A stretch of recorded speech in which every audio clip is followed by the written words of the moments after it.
start, Ryan, with just, if you could tell us, because some people really don't know, what is music therapy?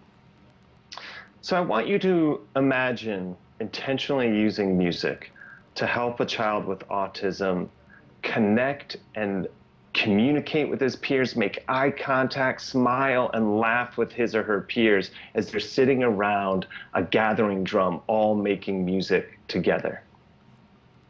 I think what an incredible image you've given us, because I think you've hit on a couple of things that a lot of autism parents are concerned about: working on social skills, working on eye contact, and the child feeling joy in interacting with other people. Yeah. So tell us a little bit about what kinds of clients you interact with, Ryan. Like, what is the right age for somebody to do music therapy? That's a great question. So I work with kids as young as, I even worked with a little beautiful girl with Down syndrome who was 8 months old one time. That was the youngest I've ever had. And we were just working on her vocalizing. She was learning, she was delayed in her babbling. So anytime she would make a vocalization, I'd figure out what pitch, what note she was vocalizing on, and I'd reflect that through my guitar playing and my singing back to her. And we just got this beautiful back and forth, and it really helped encourage her vocalize more. So I'm going to say I started 8 months, and I go up into, adults. And most of my clients have autism, or on the spectrum, and probably most of my clients are between the ages of 4 and 16. Okay, and it sounds like your sessions are very individualized. Can you tell us what one of your therapy sessions might look like with a child with autism? Definitely. So I usually start with a sensory activity.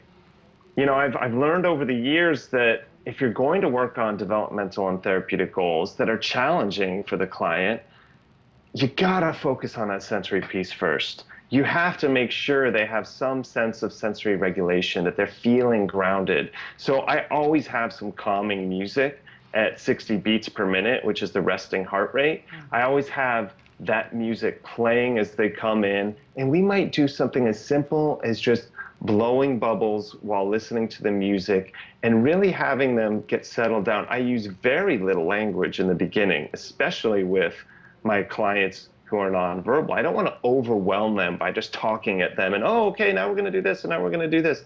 I want to keep things really mellow so they feel safe and comfortable. Once they've reached that sense of regulation, then we start moving into goals. We'll do a little greeting song or a hello song where they're focusing on just a quick glance of eye contact and a wave hi, or maybe saying hi, or maybe using their electronic AAC device to touch an icon that says hello. So we're working on some of those social skills and communication through that. And then after that, just various musical activities that are tailored to their specific needs and their specific goals. But definitely focusing on a lot of speech communication goals, social skill development, as well as even some fine motor, gross motor skill development, and even some academic goals.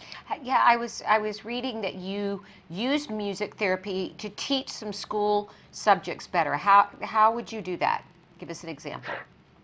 Definitely. So if a child is working on a specific academic skill, maybe it's memorizing something.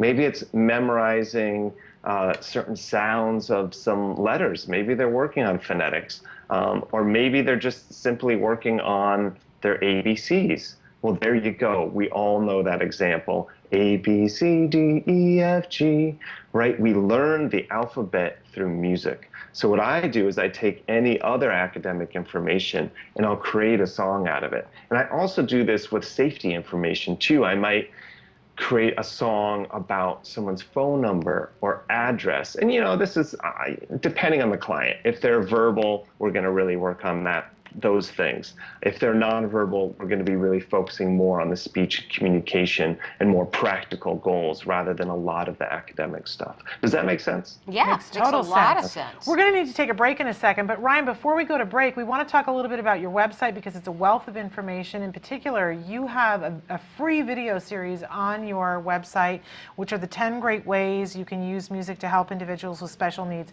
So tell our viewers at home, what is your website? It's therhythmtree.com.